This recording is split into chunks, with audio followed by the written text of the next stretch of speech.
ലച്ചു ബാത്റൂമിൽ കയറിയിട്ട് കുറെ ടൈം ആയല്ലോ. അവൾ ഇതുവരെ ഇറങ്ങിയിട്ടില്ലേ? ഇല്ല അമ്മ, ഇറങ്ങിയിട്ടില്ല. അമ്മ വന്ന് പറ, അല്ലെങ്കിൽ അവൾ ഇറങ്ങൂല.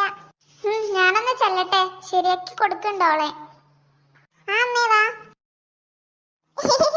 അവരെല്ലാരും എന്നെ മറന്നെന്നാ തോന്നുന്നത്. അവരെല്ലാവരും ഞാൻ കുളിക്കാന്ന കാര്യം വിചാരിക്കണേ. സ്കൂളിന്റെ സമയം കഴിയണവരെ ഇവിടെ തന്നെ ഇരിക്കാം.